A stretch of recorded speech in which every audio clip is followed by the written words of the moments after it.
lining all this up, and providing us this nice banquet. What do you think about this little banquet hall? Great place to have a meeting, so in the future, if you need to have meetings here, this would be a great place to have it. We also want to thank Lori Dawn Missouri. She's helped us with the setup today. She also helps the Wilson County Economic Development Corporation with some Facebook posts. We would even do more if I would get my act together and respond to her timely. But I'm a business owner myself, and sometimes there's too much in one day going on, correct? So anyway, I do want to also talk a little bit about our next meeting. Now, she's not able to be here, but the Mayor of Pope, Crystal Eckel, she's going to be a nominated position on our board, and so we're going to talk about that in a little bit. But they have offered the opportunity for us to have their next meeting in Pope, and that will be, we'll wrap up a tour with the Lithium Eckel plant. You know, if you're not familiar with Lithium Eckel, I've known the family all my life. A lot of you in the room know the family. But their operation has become a huge operation, multi-statewide, huge distribution channel right here in Pope, Texas. And so if you've never had an opportunity of a mill like that, I would say, now not M-E-A-L, okay? You don't get that confused. It's M-I-L-L, a feed mill. You'll get to see some of the robotics. It'll be a fantastic tour. So we'll get to hear from some of the key people simply who runs that operation. Now, what I'd like to do, since we have a small enough crowd, just go around and introduce yourself and tell us who you're with, or where you're from, or what town, okay? All right.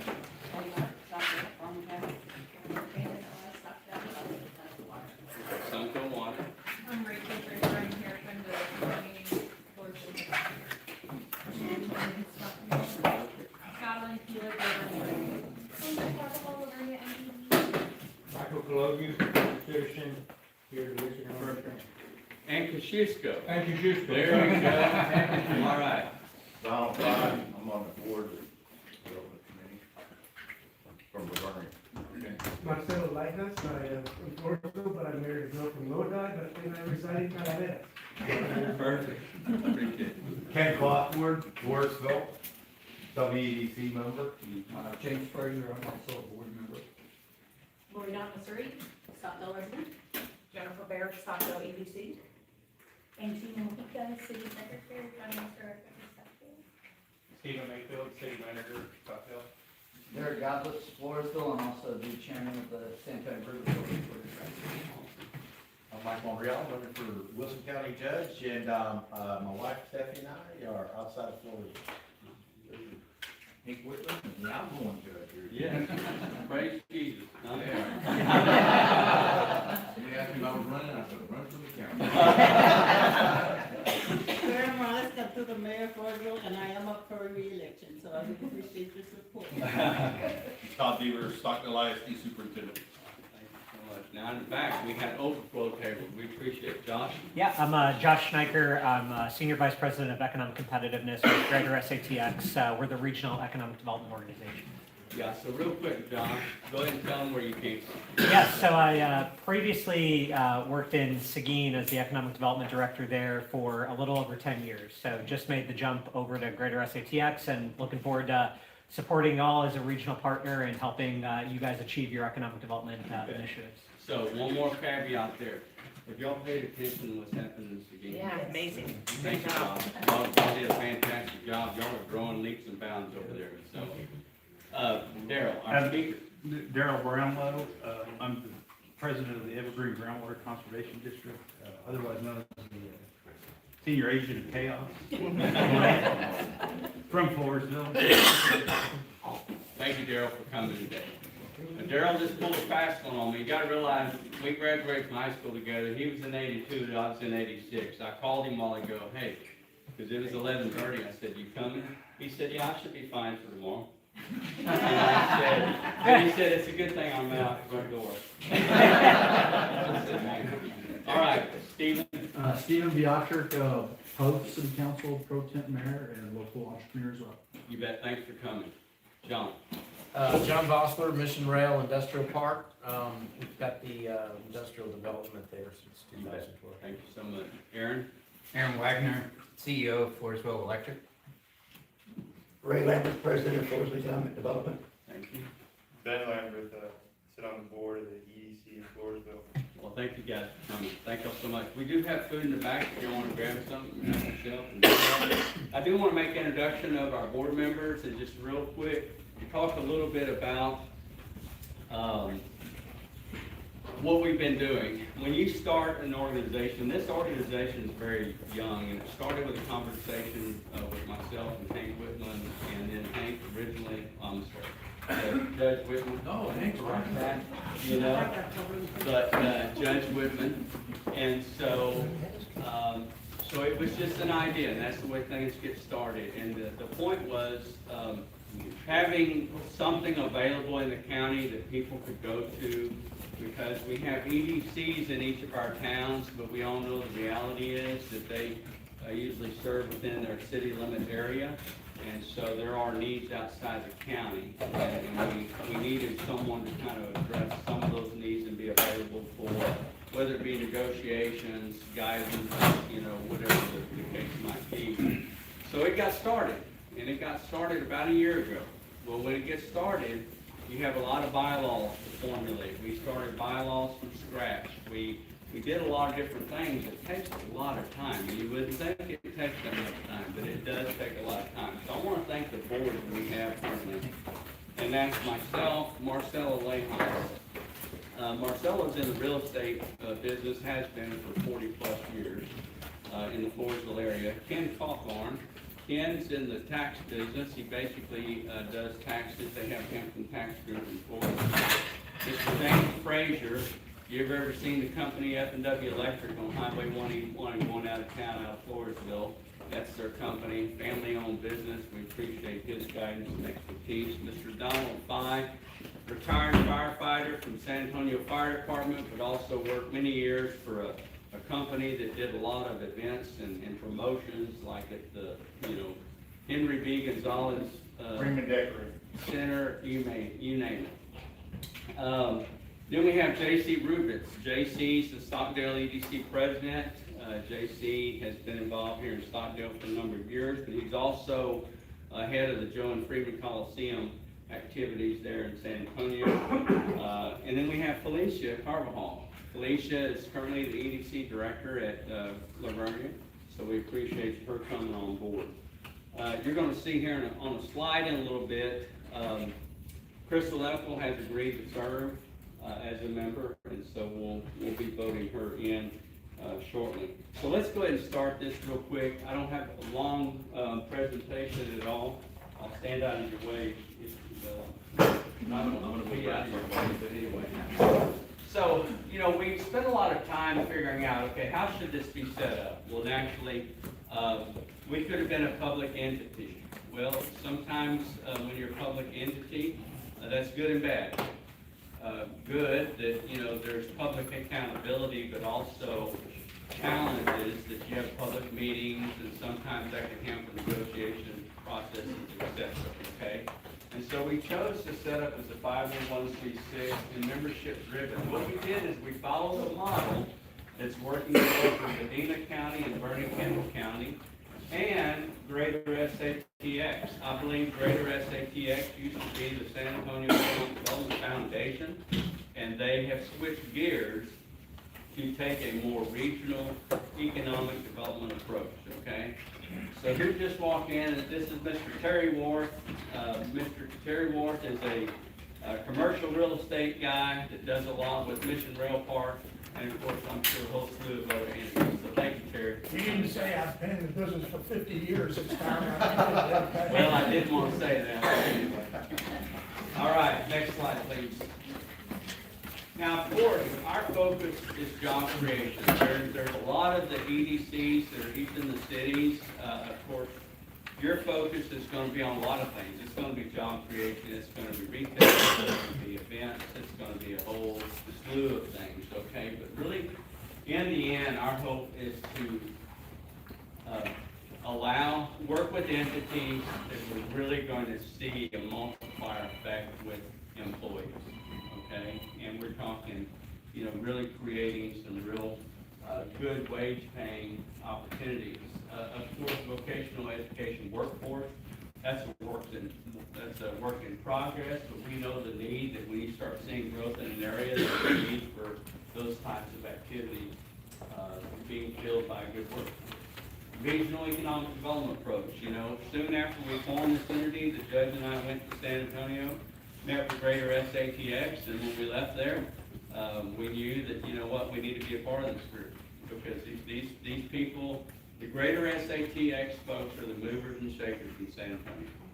And so their spread now has gone all the counties outside the San Antonio, Bexar County Metroplex area, so their focus is more of a regional approach. And the reality is, everyone on this room, from a county perspective, is we're all on the same team, okay? That's really the truth. We might live in different sectors of the county, but we're all on the same team, okay? So let's go to the next one, please. Okay, so this has been a work in progress, but there's our website, and I will promise you, this is promised to my board, that April 1st, it will be up and running, okay? That's another thing that takes a little while, but it will be up and running April 1st. That's gonna be the web address, and so that was our slogan. I think you even mentioned that slogan, and we looked at a bunch of different ones, and we adopted it. So, all cities will be featured on the website, so you'll have a link that when you click on, it could be Stockdale, Lavernia, Floresville, and Polk. Okay, all the major entities are gonna be incorporated on that site, so when you click on it, you can read information about their entity. Quarterly business, this is one of our quarterly business, rotational meetings, okay? Next one, like I said, will be in Polk.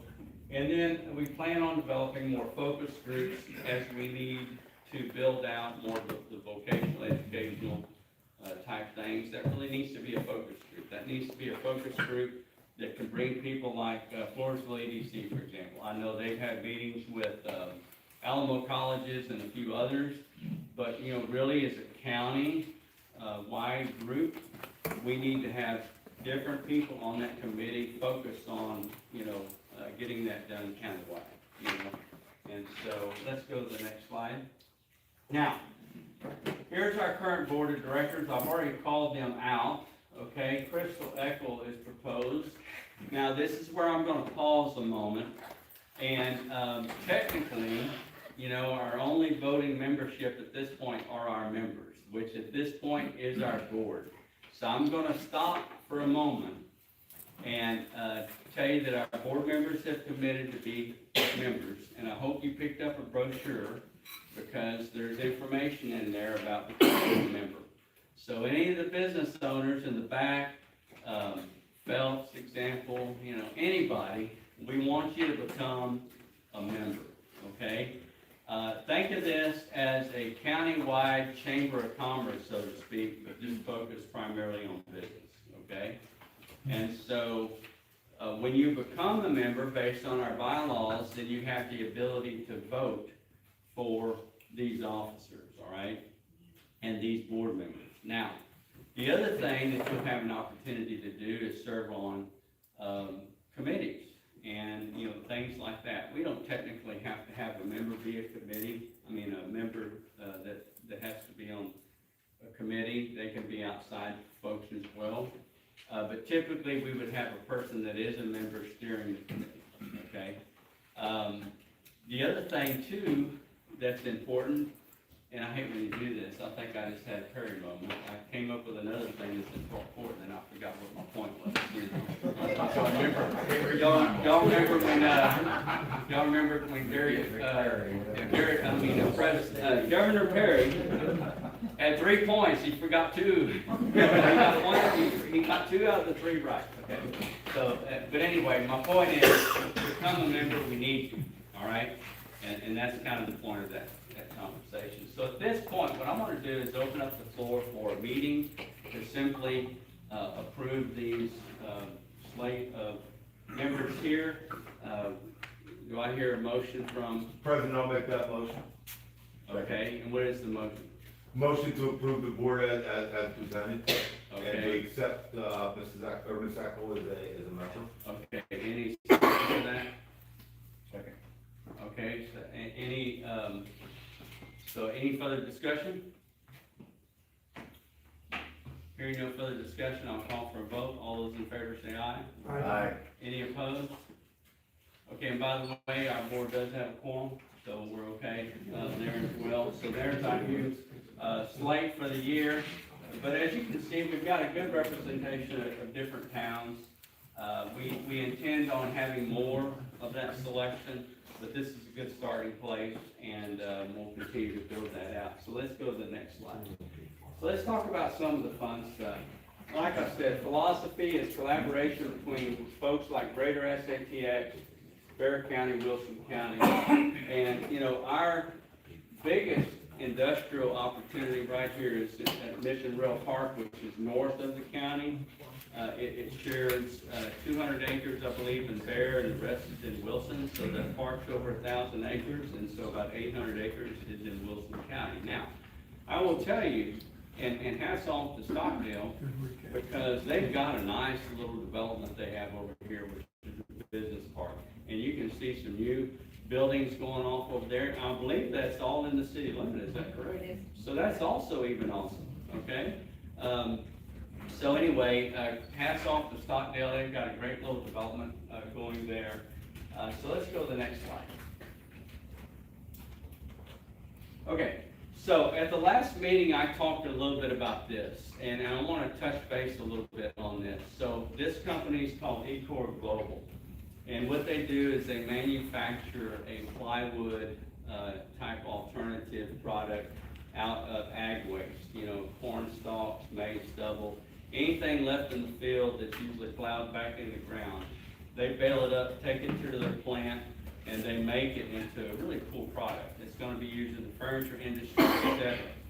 A facility, there may not still be at this level, but I know they were still estimated a good number of staff members to run this operation. And those jobs created there were going to be paying very well, okay? Now, the investment is about 100 million private equity, 100 million application to the Texas Bond Review Board.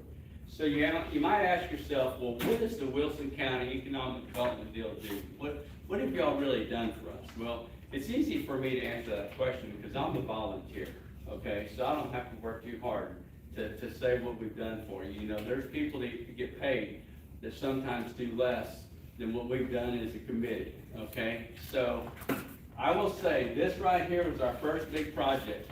So Corp Global needed an entity to be able to apply to the Texas Bond Review Board. And so that Bond Review Board is chaired by the Governor of Texas, by the State Comptroller, by the Attorney General of Texas, and there was one more I'm missing the name, but still. It's chaired by the bigwigs in Texas, all right? And so what happens is the company applies to this. So there's a lot of, you know, single family-owned dwellings like huge apartment complexes that apply because there are certain tax advantages that they get when they build in certain areas, of course, maybe in an opportunity zone, things like that. And so that was important that this company get this issue because it's going to be a big part of the additional dollars they need to build this facility. And by the way, this would be their first U.S. facility. They're coming out of Europe. All right? So what we did is, thanks to the county cooperation, we had to form a Texas Industrial Development Corporation. A little bit different from the Texas Economic Development Corporation. It's a Texas Industrial Development Corporation. And that entity is the entity that agreed to be able to issue those bonds. So the actual board of directors on that Texas Industrial Development Corporation is the judge and the county commissioner. Okay? Well, so they approved the passing of the items that need to get passed. Corp Global, along with their attorney, and the county even hired them as the attorney to get that paperwork done, because there's a lot of paperwork that gets done in legal documents. We submitted it, got it submitted. It actually literally goes through a lottery process where they even have the balls rolling in the thing, and the balls drop just off like the lottery. Well, lo and behold, I think Corp Global, what were they, number 46 or 64 on the list? I don't remember it. But anyway, guess whose ball dropped first? Corp Global. Now, the challenge with that is that's a good thing. That means you're gonna get funded early in the whole funding process. But you gotta realize this $100 million has to get traded on the US stock exchange. You know, there's a lot of underwriting that goes through this thing, through the financial channels, okay? And so, where we're at now is they never anticipated they would be that early in the lottery. So where we're at now is they're wanting to delay this just a tad bit, because they're hoping if they delay it, their funding will occur like in September or October of this year, okay? Because you're thinking, okay, if I get awarded about, you know, let's say midsummer, whatever, that gives me a lot of time. Well, they never dreamed they'd be first, but it happened. So that's really where we're at there. But the good news is we have regular conversations with Stephen Mueller, who's kind of heading up that project for the U.S. John Bosler in the back, who is one of the developers, owners, investors of Mission Rail Park. He's in constant contact with him on a daily basis. So let's go to the next slide. So that's an exciting thing that we actually got involved with and had to help get to the next step, okay? This is another company that soon should be wrapped up this week, right? I mean, Yeah, talked to him, he said middle of March is now what's his time. so I would encourage you, if you've never been to Mission Rail Park, to go out there and, you know, take a look, because they're building a huge, what would you call that, holding? Yeah, I mean, it's a silo, they're building silos and a manufacturing and crushing plant. Yeah, so in essence, what it is they'll be manufacturing a high-strength cement, okay? And then the other one is Harris Heavy Haul. Now, this company is really interesting. They've tripled their footprint, number one. They've bought more property out there, and they haul some of the largest things you've ever seen. It's incredible. They have huge generators on site, and those folks are ready to supply some of these huge generators to, I'm sure, electric utility companies, to data centers, things like that. But they just tripled their footprint, and they plan on actually tripling or quadrupling their business. But you ought to see the equipment out there on their site. It's unreal. Next slide. Now, Floresville. So what we plan on doing, and I didn't have, apologize to Stockdale, Fulton, and Vernia. I just ran out of time to call you, so my apologies. What I'd like to do, you know, Floresville has another big development coming up right off of 181 across from like where Richardson Brothers is, that area.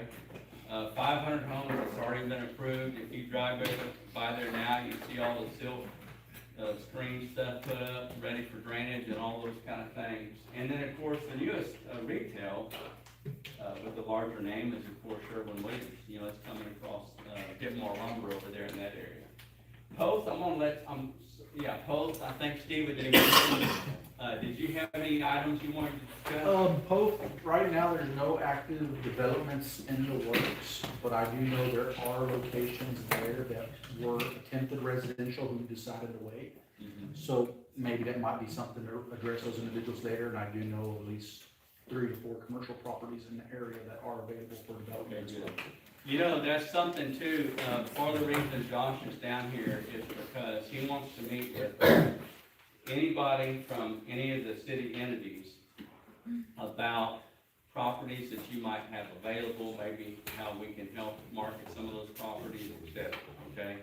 So, what I'd like you to do is if you can stay just a little bit, and if we don't have you on the schedule today, then we can get you on a schedule, or we can even email back and forth about some of that, because Josh wants to get a little better handle.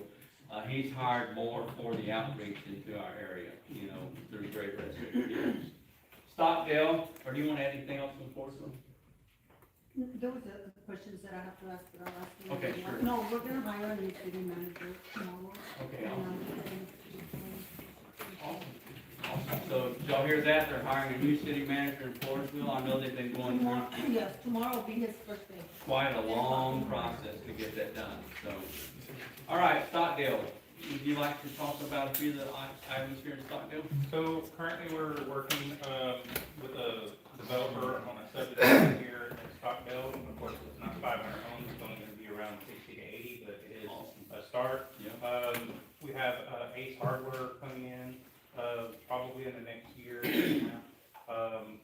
We're also working to get a medical center over by the industrial park, looking like right next to the new fire station that's going in currently. Also, there's multiple developers that have been reaching out for property. We're trying to work with them to find property for the other developments. Also, we're in the middle of trying to get everything together to, once the fire station opens up, to possibly turn that into a civic center / activity center. So, Stockdale. Oh, stop. Yeah, yeah. Oh, no. Good deal, great report. And, you know, I do know this, and Ray and I talked a little bit before coming here. There's other projects in Floresville, unfortunately, they're still under a non-disclosure agreement. But there's some big names there that when they do make their announcement, you'll be like, oh, wow. So anyway, so that's still to come. Let's talk a little bit about Lavernia. Felicia, you got any points you want to make about Lavernia? Lavernia has a new medical office center coming in off of San Antonio at 87. We also will have MP Homes, which is right next to HEB. That's going to be about 100 plus homes. They already approved everything, so just have to wait to build. And then after that, we also have another retail shopping center behind the Sonnet, right off of 87. And then we have a lot of commercial development coming in, as well as properties available. So really exciting for Lavernia right now. Very good. Very good. So that's great to hear. And there's a lot of activity in South Texas. And so that kind of wraps up my presentation. I do appreciate everybody being here. I did ask the county judge candidates to come because we'd like to hear from them and to simply ask them for 5 minutes to talk a little bit about their platform, etc. Both Mike Monreal and Brenda Trevino were invited. Brenda has a conflict. She couldn't make it today. But at this point, Mike, I'll let you go ahead and get on up and give your 5 minutes, okay? Well, I appreciate the invite here to everybody, and I'm really pleased and energized by hearing what's going on with the Wilson County Economic Development Council. There's a lot of good stuff going on and opportunities in the city or in the county. Mike Monreal is my name. I'm running for Wilson County Judge. My wife Stephanie's here. My campaign assistant manager is here as well, Derek Godlitz. So we've got a really good team. So a little bit about myself, just a minute. I'm a Christian man. I've got extensive leadership experience, man of integrity. Been married to Stephanie for 36 years, have 4 daughters, swimming in the Chesapeake Ocean, have 7 grandkids, really love it. I'm a distinguished graduate of A&M. So I was there, civil engineering, master's and bachelor's in civil engineering, and also a graduate of the Stanford University Executive Business course as well. So really interested in business and business development. Served in the Marine Corps and the Navy for 28 years. I was a civil engineer corps officer, regional commander. So understanding regional infrastructure and how a budgeting and all that works for a region is good in terms of, as well as in business. I was a level 3 warranted contracting officer, a procurement officer essentially for the government, and had no limit on my ability to enter into contracts for the government. And so I have a couple of stories just for you so you can kind of understand where my business acumen is. I'm a registered professional engineer, currently working with the broadest companies. I'm a regional vice president.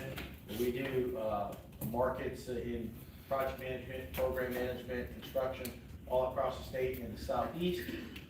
Most of our work is in niche construction, and that's hospitals, clinics, jails, courthouses, municipal type of work in terms of executive program and project management. And so I understand how businesses work, I understand what it takes to kind of keep them thriving. Longtime conservative Republican. I also served on the state Republican executive committee for a couple of years for SB 21. So my goals, just real quick, are to support our first responders. That's my first goal. Make sure they're manned, trained, and equipped to be able to provide readiness and response to all of us. We are no strangers to understanding disasters or anything like that. Just go back to Sutherland Springs. You can go back to Uvalde. You can go back to anything along the coast. Tornadoes, on the edge of being a hurricane, you've got to be ready. And when you think we're not, it's not going to happen to us, that's when it will. So I want to make sure that we do that. I want to optimize our county budget. No stranger to doing optimization, in the spirit of a government efficiency. You could say Doge, but in the spirit of government efficiency, that's one of my goals. I want to understand that we are growing, and you're a part of the growth here because our population is growing. It's not going to stop, it's going to continue to grow. You can see the projections. We've already outgrown the projections that we had even from the last census. So one of the things is I've been across the county just informally, polling where everybody's coming from. We have a lot of folks, a lot of other Texans are moving into the county from Hayes, from Comal, from other areas that are getting really urbanized. And so they're coming here to still find and keep the agricultural or country rural lifestyle. So that's something that was new, not unexpected, but something that I identified as I've been talking to a lot of folks. I want to work with the county commissioners in economic development. That's something where I think we can really take off there, do more of.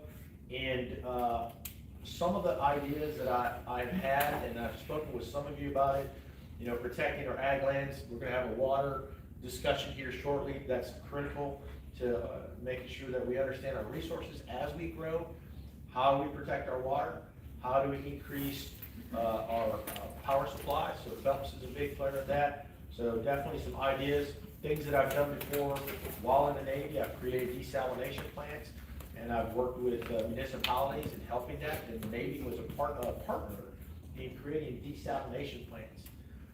Created local market liquid natural gas plants, first in the Navy. I built a liquid natural gas plant in Guantanamo Bay, Cuba, that powers the base as well as sells power back to Cuba, which they have trouble keeping power on. So those are type of things that I have built. Also nuclear power plants. The Navy is no stranger to nuclear power. Has been operating micro plants for over 70 years now without incident. We've actually put a micro plant ashore in Adak, Alaska, that powers the entire island and sells power to the mainland in Anchorage. And so the Navy's been doing this for 40 years already. So micro plants, nuclear power is nothing strange to us. And so that's where I'm coming from in terms of capabilities and what are the opportunities for the future here. Seeing all the growth happening, we've got to understand that there's going to be a requirement for power. There's going to be a requirement to take care of our resources. Master planning is something that I've been talking about. As we grow, and I love the park, the industrial park ideas and where we're doing. With that goes heavy truck development, making sure our roads can withstand whatever the level of the roads. How does all that work? So I know there's about 5 minutes here. I've got a lot of ideas. I'm really energized by this. Economic development is wonderful, and you'll have my full support. And I appreciate your support in the future. Thank you. Thank you, Mike. Marcelo has a question for you. Just a quick question. Yes. I mean, your credentials are outstanding. But the first thing that you started out with was that you're a Christian. Yeah. My question to you is, what is your favorite verse in the Bible? My favorite verse of the Bible is probably Proverbs 3:22. Trust in the Lord with all your heart. Don't lean on your own understanding. In all your ways, acknowledge Him, and He'll direct your path. I've lived by that verse, and it's led to me where I am today. Thank you. Thank you. 3, 5, and 6, I'm sorry. It's probably 3, 5, and 6. I have a quick question. Apparently you have a very solid background in infrastructure development. And we're all sitting there talking about, this growth is just organically happening. And our infrastructure is absolutely getting run over by it. I mean, that has to be the whole focus. Yes, and that's a specialty suit of mine. Obviously, you know, some of the concepts I have are, we gotta have a county engineer. I know the county's been working on that. I believe having a county public works department, linking some of the requirements and some of the responsibilities for that. Developing and maintaining an annual maintenance plan and a long-term or long-range maintenance plan. Those are keys to every successful infrastructure management. The master plan actually addresses all these things: healthcare, school population, road networks, possible places for future development in terms of the cities, linking the cities' master plans all together and making it a regional cohesive plan. That actually helps with development. It doesn't constrain it, because now you have a site, you can go to a developer and say, hey, we're looking for development in this location. We've already got the infrastructure set up, we've already got the roads set up, it's ready to go. And that's much more lucrative and cost effective for developers. Man. Very good. Well, I'll tell you what, one last question and we need to let our speaker. I just wonder what might be in place to balance the growth and the maintain our agriculture, maintain our environmental sustainability. Where, I haven't heard that mentioned anywhere. So that's the master planning aspect, is to keep our agricultural roots. We recognize, I look at that as business, right? That's agribusiness. So we have to protect our agribusiness, the lands, the water, everything there, especially the family ranches and farms. You know, I won't say I'm a rancher, but I'm a gentleman rancher. Yeah, Hank knows, my banner's broken down several times and I'm not able to fix it. But, so I believe in protecting that. I think it's a part of who we are. I think it's a part of why people are moving here. So we don't want to lose that identity. We don't want to lose that opportunity. So that's where the master plan really does come into place, because now we get to identify the areas that we want. We're going to target for growth. Talk to the landowners about it, and then the areas that we want to protect, we keep those protected. Very good. Well, thank you so much for coming out. I knew his wife was in charge when I saw her click on her timer on the clock. They've done this a time or two. She'll let me know I ran over time. I want to introduce our speaker. So let me read a few things, Daryl. Okay, real quick. We've got Mr. Daryl Brownlow. He's a 1982 graduate of Floresville High. He earned his Bachelor of Science, Master's of Science, and PhD from Texas Tech, all in geosciences with specific focus on geochemistry, mineralogy, and clay chemistry. His professional background includes more than 40 years of diversified multinational experience across industries, including uranium mining, construction materials, including aggregates, cement, clay minerals, industrial sand, as well as groundwater research. He's also completed some programs at Stanford University at graduate school, Monterrey, Mexico. He's the president of our Evergreen Underground Water District and does a great job for us. So we appreciate you coming out. Well, thank you very much. Thank you for this opportunity. And Mike, I'm going to support you. I'm going to vote for you. So I endorse you. Now, you may want to send that at the end of this presentation. Okay, thank you very much. My name's Daryl Brownlow. I'm a Floresville resident, long-term, 19 some of my background, I'm not going to go through it all. I was a 1982 graduate of Floresville High School. I've been the chairman of the board of the San Antonio River Authority for many years. I'm president of the Evergreen Groundwater District Board. I've been involved with water planning, representing Wilson County and this region for about 30 years. Next, please. We're going to start the discussion on water. This is one of the most complicated, controversial issues that we face. I start with the rule of capture. When we start with the rule of capture, we're talking about capturing groundwater, not fish. Rooted in English common law, Texas still maintains the legal principle that grants landowners the right to extract as much water as they can from wells located on their property, regardless of whether the groundwater migrates from his neighbor's property, provided it's not done wastefully. Think about that. The rule of capture. It still exists today, and it is the law of the land in Texas. It has not changed. Next. In Texas, the right to pump groundwater from beneath one's property rests with the landowner.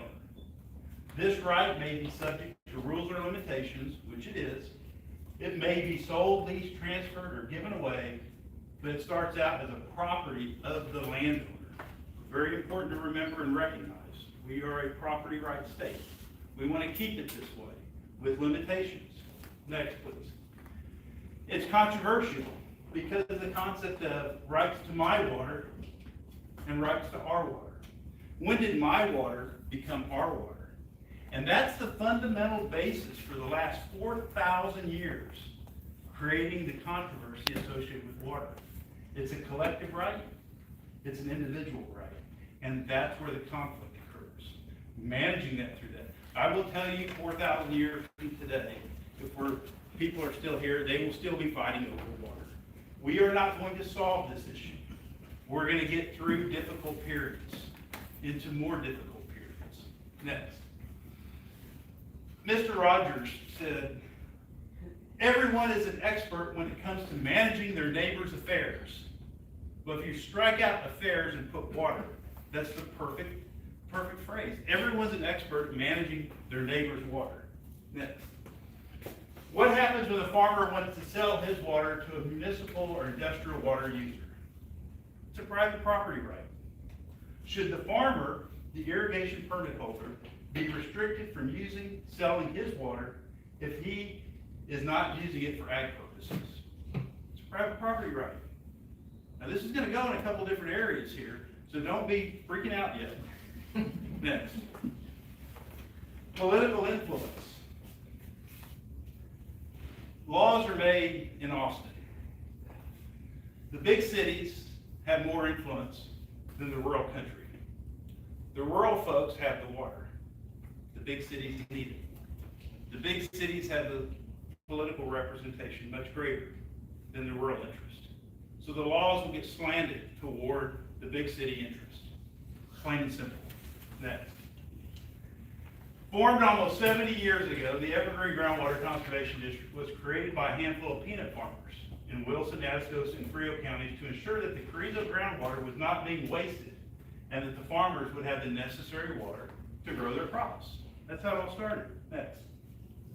These farmers decided that to ensure their crops received the necessary water to grow in the absence of sufficient rain, they would need at least 24 inches of irrigated water per acre of farmland. Hence, the permit allocation became 2 acre-feet per acre of land. Pretty simple. Next. However, if a farmer gets 2 acre-feet per acre of land, to be fair, so does everybody else, as long as it's determined to be of beneficial use. Next. So when we talk about water, we use the term acre-foot, because water rights are tied to property rights. Property is sold by the acre. It's a way to transition the vernacular. So 1 acre, 210 feet by 210 feet, 1 feet thick, will hold 325,000 gallons. So 1 acre foot is 325,000 gallons. That's not me. But the average person in Wilson County uses approximately 200 gallons per day. 200 gallons per day per capita. You multiply that by 365, that's 75,000 gallons per person per year. So the city of Floresville, with 7,200 folks, utilizes 7,200 times 75,000, 1,662 acre feet per year. That's how much water Floresville uses on an average year. 1,662. That represents 800 acres of irrigated farmland. So if you take 800 acres of irrigated farmland out, that's the equivalent of the entire water usage for Floresville. Kind of an interesting consideration. Next. So the Evergreen. Now, I encourage everybody that hasn't been to our new website to explore our website, the Evergreen Underground Water Conservation District. We care for over 7,700 wells across 4 counties. Next. The Evergreen Groundwater district is a chapter 36 water district. That means chapter 36 is state code, water code. We issue 3 types of permits.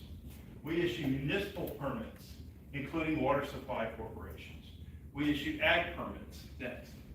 We issue industrial permits. Those are permits for oil and gas drilling and fracking. There's a separation actually there. Steam, electric, coal, anything industrial that is not municipal or agricultural falls under this industrial category. We have wells that are exempt. If you have a domestic well that uses less than 25,000 gallons per day, that's for your ranches and homes, do not require permitting, but they require registration. And I see anybody write notes, you can have a copy of this presentation. You can email it to me. I gave it to Lori Dawn. She'll give you a PDF of it. Or you can email me directly, and I will send it to you. Annual usage reporting is required for all permitted wells, the first 1, 2, and 3. Reporting is not required for your home well, for your domestic wells, for your exempt wells, for your livestock wells. You don't have to report it, but you have to register it. That well has to be registered by law, and you're an idiot if you don't register your well. And you're an idiot because you're removing your ability for standing. So when someone comes in on their property and wants to drill a well, they have to comply with spacing requirements. You can't drill too close to somebody else's well. Well, how are we supposed to know that there's another well within that specific spacing area if it's not registered? Because if it's registered, you have standing. You can tell the water district, you say, hey, that well is just too close to us, and we can force it to be moved. So again, next, please. Sorry, I get typed up when We manage roughly 2,000 permits across this district. 2,000 permits. Our total permitted water for these permits exceeds 1 million acre-feet. By contrast, the Edwards Aquifer Authority across our entire region, 500,000. Twice as much water we have under permit than the entirety of the Edwards Aquifer Authority. The typical irrigation permit utilizes roughly 20% of the permitted volume. Why? Because those permits were predicated on use and drought. And if it rains, you don't need those permits. But actually, they take advantage of it. No, sure. By contrast, the average municipal pumper uses between 75 and 90% of their permitted volume. Next. Then we have this issue of turf farms. This is classified as an agricultural product and generally uses all of their permitted irrigation volume. Turf farms, I don't want to get into it here. I brought it up here because somewhere down the road somebody might ask me a question and I can go off on it. The complications. We have become the largest turf farm production area in the state. It's unbelievable what's happening in Atascosa County. Massive farms. Again, I won't talk about it. Move, please. All groundwater wells in this district require registration. All permitted wells require at least annual reporting of their usage. The Evergreen has legal enforcement authority. We can send the sheriff out if we so desire, if you're not in compliance, if you refuse compliance. A road driller, non-reporting, on and on and on. Have we done that? No. We haven't had to yet. We hope a carrot and stick approach is far better. So we're trying to educate and spend time and time. Next, please. This is a snapshot of 7,700 wells that we know of across our district. Wilson, Karnes, Atascosa, and Frio County. There's likely another 50% that are unidentified. There's probably close to 15,000 wells across this district, half of which we don't know where they are. Old irrigation wells, old abandoned wells. The farmer that does not want to let us know he has a well, why? Because he thinks he's going to be taxed. Doesn't want his neighbor to know how much he's pumping. Doesn't want us to know how much he's pumping. All of those factors create huge problems for us. Next. Now this is a part of the Stockdale area. We recently had the Spring Hills subdivision, the Spring Hills Water Supply Corporation request a transport permit. As we tried to explain at the time, and I can give you an update on that later. According to the Water Code, the laws that this legislature has written and forcing us to utilize, the law is that a groundwater district must be fair and impartial and cannot deny a permit simply to prevent a landowner from selling his private property for export out of the district. That's the law. That's what we have to comply with. Should the district board choose to deny a transport permit without sufficient technical and adjudicated cause, the district could be subject to serious legal liability. That means they have to meet the standards. We can't just say no. If we say no without adjudicated cause or proper science or facts behind it, we could be sued, and it would represent possibly a takings, if you're familiar with that term. We've taken their private property. We've denied them their private property. But they've got to follow the rules. We've got to study it. We've got to research it. We've got to look at all those factors that go into it. Very, very important. Next, please. How do you manage what you don't know? All permitted wells require at least annual usage reporting. Historically, around 25% of our permit holders are reported. Approaching 50%, it's nearing 50% now with recent education and enforcement initiatives. Half our permit holders don't want to tell us how much they're using, despite the fact that when they signed that permit, that drilling permit, they agreed, legally enforceable, to report their usage. They want us to know. They're required to meter or provide electrical utility bills that we can convert to usage. They don't want us to know. How strong enforcement do we have to be? What are the next steps? And we're having to move in that direction because everybody wants to keep the secret. Yet we're charged with the responsibility of managing. Registering private, domestic, and livestock wells is slowly increasing, but likely remain less than 50%. We did an assessment of 5 miles around Stockdale, 500 wells estimated.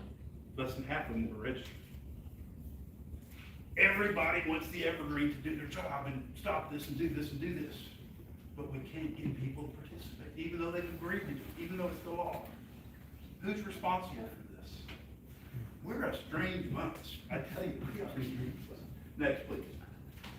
How do you manage what you don't know? The best you can with the resources you have. We collect the best data we can, and we estimate the rest. And we're very good at estimating. We are actually very, very good at estimating. So our numbers are pretty close, even if we don't have that reported. We know what the irrigation areas are. We know where the crops are grown. We know what the municipalities are. We know how much subdivision development there are. We know approximately how many wells are occurring. So we can estimate these things based upon per capita rates. Our population. Next, please. How the evergreen is funded. Now, I've got a member of the River Authority Board here, and I'm going to get to poke some fun at it. Next, please. The evergreen is supported by ad valorem taxes. On a $250,000 average homestead evaluation, the evergreen collects slightly less than $11, which is a quarter of what the average person pays to the San Antonio River Authority. Which I don't drink water from the San Antonio River. I drink water from the Carrizo Aquifer. I think this is more important. I will tell you, we ought to be really in excess of the River Authority because we're far more important than the San Antonio River Authority. I got it at the board. And I used to be in this spot. I used to be chairman, so I can say that. But realistically, water is so important to everybody. It's the least funded governmental action we have. $10 per average household. Where we get our tax money from 4 counties. Karnes, Atascosa, Wilson, and Frio County. Frio generates about $140,000 a year, 12%. They have by far the most water that we use, or permits. Karnes County has the least, and they pay the most. Why is that? Because of all the oil coming out of the Eagle Ford, out of Karnes County. So think about that when we demand things of our water and want to protect our water. We give it the least previous. Next, please. The evergreen has the statutory authority to tax it to 3 cents. River Authority, 2 cents per $100 valuation. They're almost at it. Terrible. We are a seventh of what we could tax. However, the legislature capped the maximum tax rate increase, as you most municipalities know. We're capped at what we can charge through the appraisal. They lumped the water districts in to the same tax problems that the municipalities face. That 8% rule. You can't increase it more than 8%. Why did they do that? Our lobbyists lobbied very hard to be outside that requirement. The groundwater districts don't have the resources to do what they need to do. Yet you're lumping us in with municipalities that have been well-funded throughout all the years. Why did the legislature do that? Go back to the political influence. The big cities, their lobbyists, they do not want the groundwater districts well-armed. They want us, for lack of a better word, barefoot and pregnant. They truly do. And that was part of the argument in keeping it. The large municipalities, Central Texas, the I-35 corridor, they need the water from the rural areas. They need that Carrizo water. So let's keep them as low. Let's don't give them the resources to do that. Karnes County is a problem for us, and it's a wonderful thing for us. What happens if oil crashes? We lose 20 or 30 or 40% of our budget, and there's no way to make it up. Because 30 to 50% of our budget or more comes out of the Eagle Ford mineral rights. But what happens when that disappears or gets shut down? We have no way to make it up through housing. Next, please. A little history. Now, this is going to be, I wrote a paper a couple of years ago about the history of the Carrizo Aquifer. And this is A&M's football team last year. Next, please. Okay.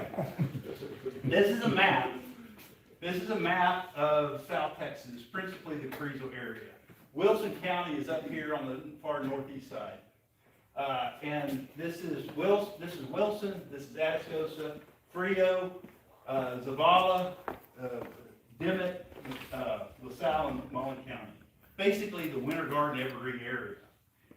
In 1920, the aquifer, the Carrizo Aquifer, the artesian line was this line right here. What does that mean? That means if you were located south of this line, anywhere south of this line, from Pleasanton, Floresville, Cotulla, all the way out to Crystal City, if you drilled a well in the Carrizo, it came gushing to the surface. It was under enormous pressure. Oh, Fowlerton over here, Fowlerton, they had hot springs. They had hotels where you could go to Fowlerton and hang out in these hotels and sit in their minerals water. It just came gushing to the surface. Now, Floresville, in 1920, Floresville, the Carrizo Aquifer was artesian. It flowed to the surface with enormous pressure. Sutherland Springs, too. Sutherland Springs, all of these areas. Tilton, so you see the blue represents where that artesian is. Now, Pearsall and these other areas up here, yeah, you still had to go down a little ways to get the water, but it was easy to find. Next slide. Most people have never seen this before. I put this together a few years ago. Nobody liked it then either. Lots of water, warm climate, access to rail, low-cost migrant farm labor. After World War II, the ag use of water across South Texas exploded. It was the Winter Garden, and the area was evergreen. Hence the name Evergreen Groundwater District, Winter Garden Groundwater District. It's the Winter Garden area. Plentiful water, fields could simply be flooded as water came flowing to the surface under artesian pressure. They didn't have the irrigation guns. They didn't have center pivots.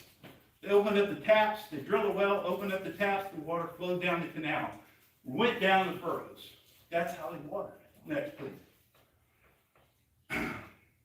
Next, please. By 1950, all of the artesian wells in the ag area had quit flowing. They basically petered out. They had released all that water. By the late 60s and early 70s, the Carrizo Aquifer irrigation pumpage was averaging 250,000 acre-feet a year. That's over 81 billion gallons a year is what the ag community down there was using. Next. This is a graph I made showing the decadal basis of the Carrizo Aquifer pumpage. And you see 1920, they were doing about 20,000 acre-feet. World War II happens. It skyrockets up to about the 60s and 70s. All of this agricultural pumpage, all these artesian wells, it was so free, it was wonderful. Diesel prices were cheap, you could irrigate, you could do all of these things. Then what happened? By 2000, it crashed. Why? Water level declines. It now becomes very expensive to pump that water. Can't lift it quite as high. Next. Next. Now, that same map you saw earlier, by 1980, this is what happened. That blue line you saw earlier has shifted all the way down here. So now, instead of being artesian in Cotulla, the water table is 171 feet below the surface. The water table in even Christine, it fell below the surface. Floresville, it fell well below the surface. So you start now having to pump that water. It still is a little bit artesian down here, but if you were to look at this area in red, they dewatered it. Agricultural irrigation became very difficult. And all the water that had been pumping so freely for years flowed away. It's gone. And worse, the outcrop area from Carrizo Springs to Crystal City up to La Pryor, this area was dewatered. They had no water at all. All the outcrop water is gone. Next, please. So a reminder of the artesian influence. If you look at the aquifer and it went underground like this at great depth, here's your recharge zone up here. This is where the water enters the aquifer. That water has so much pressure, it's pushing down. You drill a well, you tap into it, and the water pressure is so great, it flows the water to the surface. That's what we're talking about when we say artesian. It blows up to the surface. Next. But what happens when you overpump?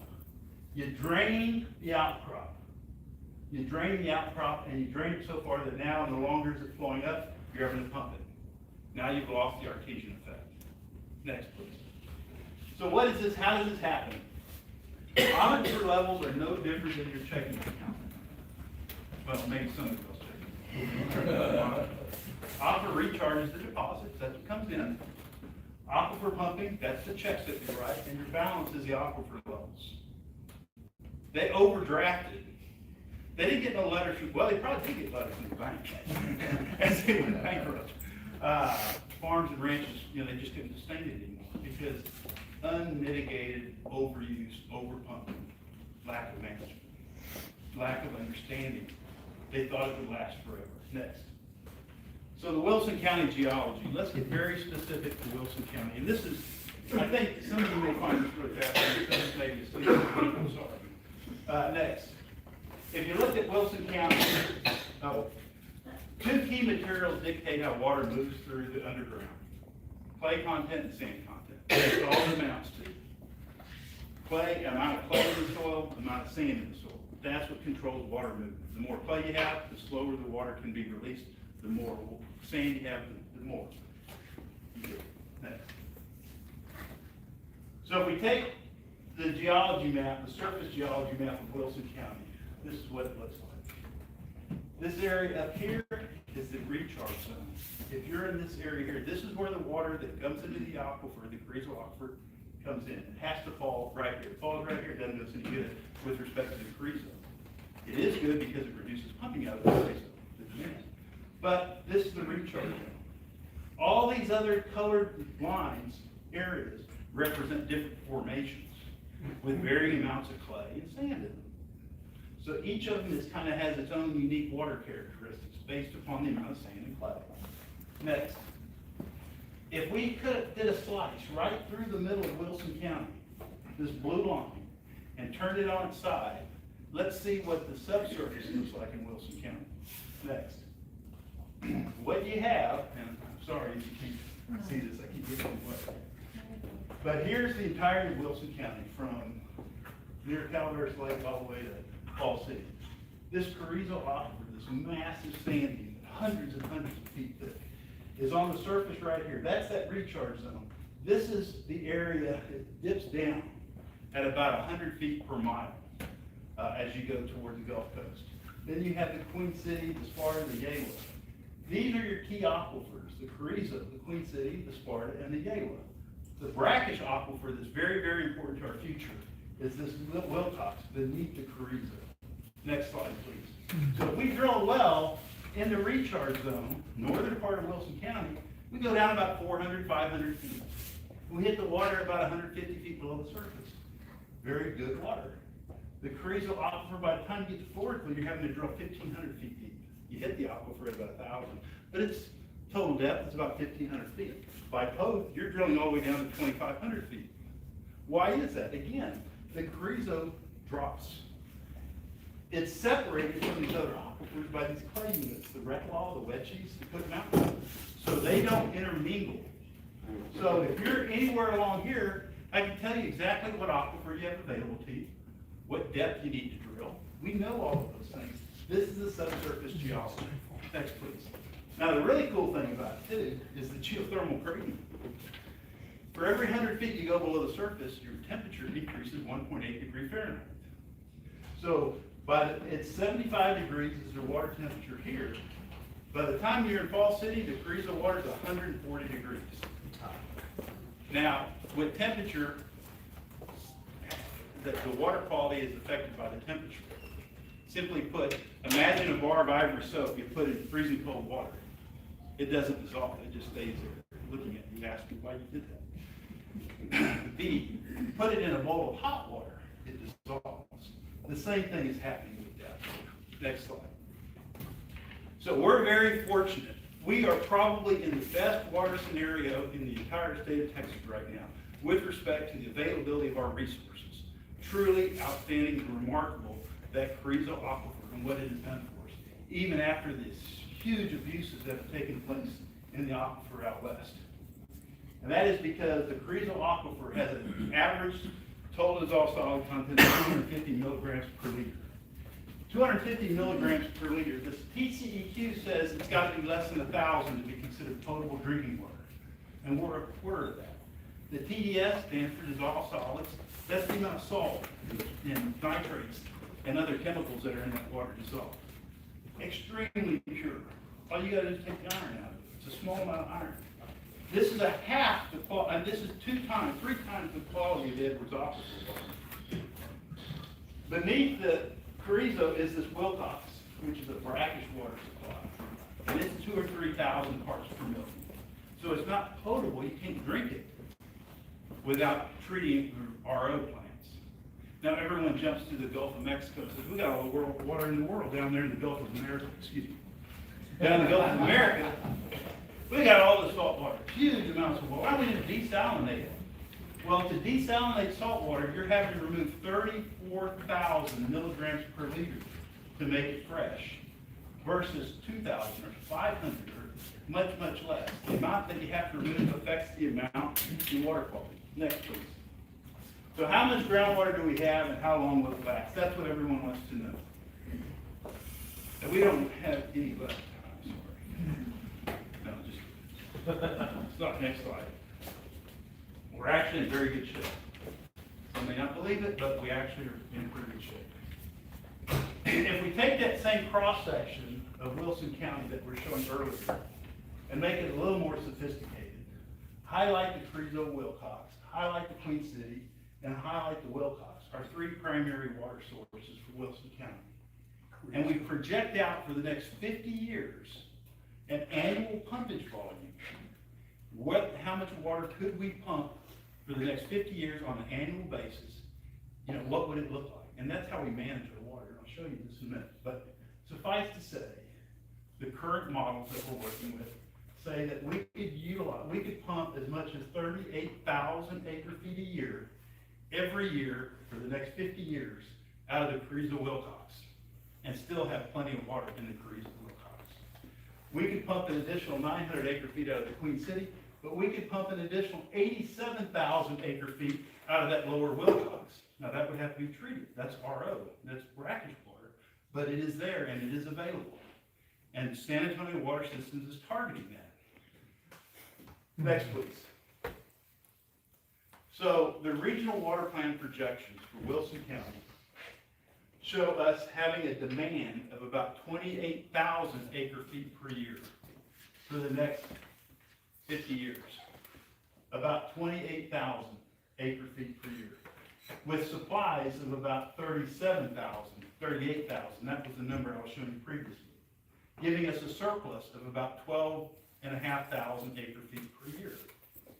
So that's the water balance that the Regional Water Planning Group just published and approved in the 2026 State Regional Water Plan for Wilson County.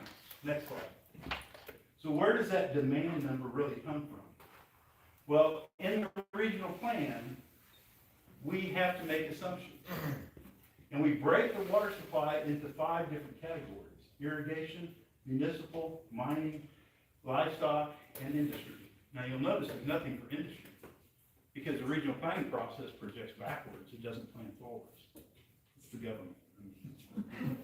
But they only have the previous, data. They don't know what industry's coming. They have no idea. So we want to make sure we have surpluses to make this projection to modify it. Now, we all want to save ag. We all agree that agriculture is important.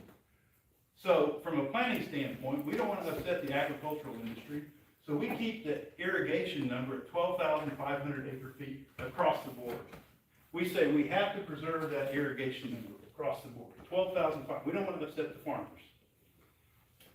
The municipal, we do show this big increase, 5,000 or 6,000 acre feet. That's to accommodate the 50 or 60,000 new residents we're going to have over the next 50 years. The mining, well, we're going to keep that around 4,000. That's for Eagle Ford fracking, because there's really not a lot of that going on, to be honest with you. That number we inflated dramatically. Livestock, we kept that simple, had no limits. So next, please. If you run the actual numbers of the amount of water that we're actually utilizing, totaling up all of our water supplies, we're actually using about 21,000 acre feet per year.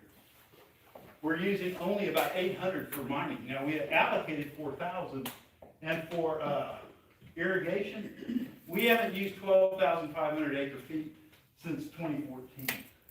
We've been averaging between 9,000 and 10,000 acre feet. And part of that reason is we're reducing our pumpage, we're reducing our ag property, because it's being sold, or it's being turned into ranches and high fence game management properties. Farming is not as profitable as it used to be. It's a lot of work. So we've kept those numbers as high as possible to accommodate interest rates. But this is the reality. We're really closer to 21K. Next, please. So how supplies and surpluses are determined. And this is going to get a bit complicated, but there's no other way for me to do this but to go forward. Next. So how do we determine what is surplus is, and how do we determine how much is the managed available groundwater out there? How do we determine managed available groundwater? We do that by a concept called desired future condition.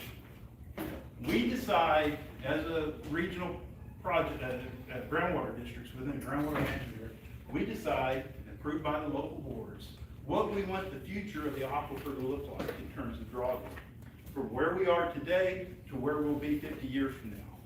So this concept of creating a desired future condition basically does this. Here's our aquifer now, the starting level. This would be the desired level 50 years from now. Well, so it would drop. So this area right here is the managed available groundwater in volume on an annualized basis for 50 years that you have to extract in order to get that drawdown. This area right here is called the managed available groundwater, or the MAG. So we manage to this DFC and we manage to that MAG. Next, please. So the desired future condition for the Carrizo Aquifer in Wilson County was set at 75% of the saturated interval of the Carrizo Aquifer in the outcrop. This region up here, that is extremely important. Honestly, it is the single most important part of Wilson County from a water standpoint. Because if you dewater the outcrop, all those people have no other alternative for water. This area down here, Floresville, Pope, Stockdale, south of here, you'll never run out of water. The water levels will decline, and it may get more expensive to pump, but you're never going to run out of water. Not in any of our lifetimes or grandkids' lifetimes. But the outcrop area, from Lavernia, Suspamco, that whole area up there, that 4 or 5 mile wide vein, if that becomes dewatered, that's it for that area. There is no more water levels in that area. So we focus on protecting that recharge zone and everything in the northern part of this county, because it's vital. Because what happens down here affects up here. So we manage the water level in the outcrop.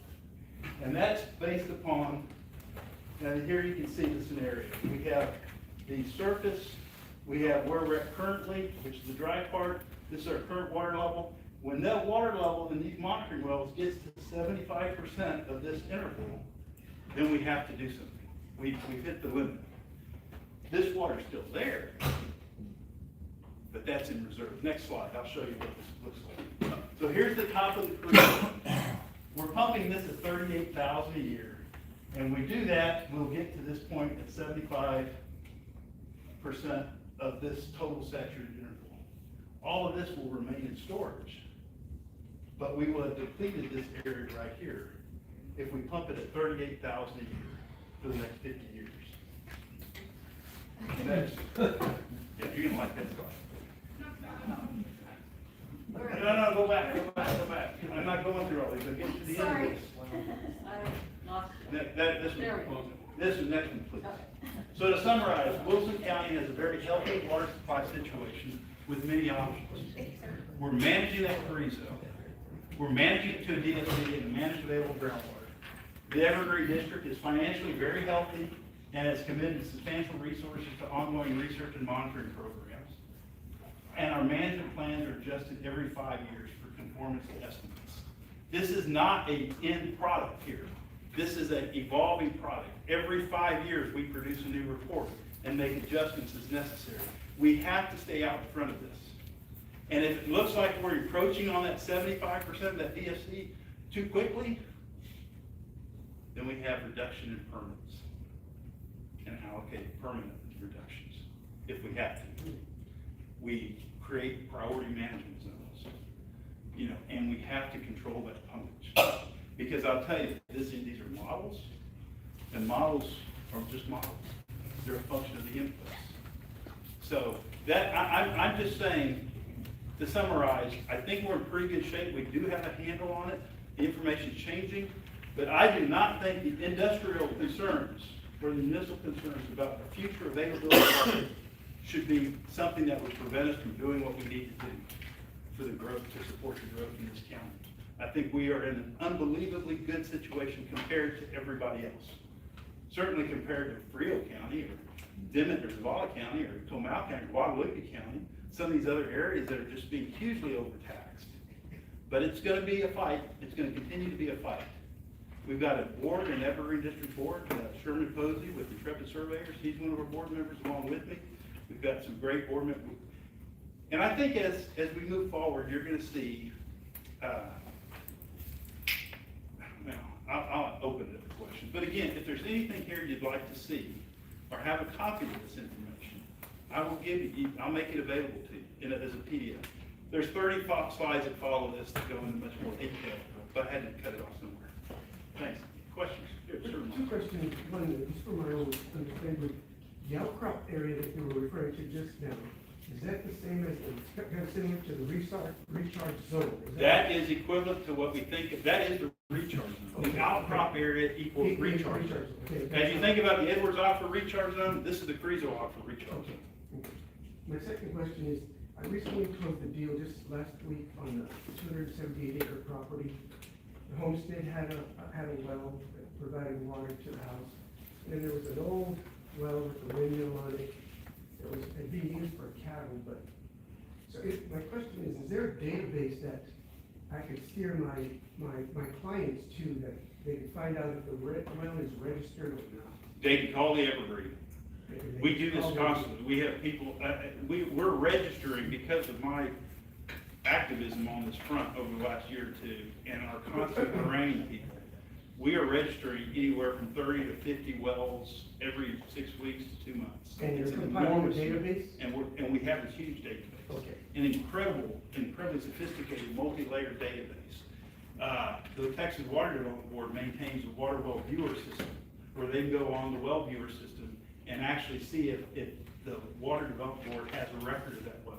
In Texas, if you drill a water well, if you hire a water well driller, by law, they have to submit that well drilling report to the state of Texas. It's managed through the Department of License and Registration. The Water Development Board gets a copy of that, uploads it into their system. By law, by our district rules, they have to give the Evergreen a copy of that log report as well. Even for domestic wells. Even if you just want a little well out there to put a 1-horse pump in, it has to be registered. It's a $10 registration fee, and it gives you standing, it protects his rights to keep someone else from coming in on his boundary and capturing his water. That's how you fight it. You mentioned that the people that have permits exceed their drilling, the amount they're allowed to drill regularly, right? No, no. Well, they may, and that's maybe why they don't report it. I would just, how do we hold people accountable, like the big industries that they have a permit for so many hundreds of thousands of dollars, whatever, and they exceed it, who holds them accountable? Can we- The Evergreen has the enforcement authority. And we can just cut their permit? We literally could. We have the full authority. We can fine them as much as $10,000 a day. And we do? We don't. That's what I want. We haven't. Because when you go down the path of enforcement at that level, it becomes very, well, we're not afraid of that aspect of it. It's just, we've been trying to go down this path of the carrot versus stick approach.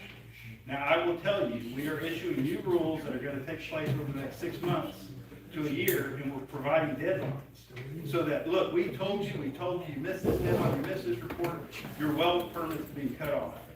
And if you continue to do this, you're gonna be fined on a daily basis.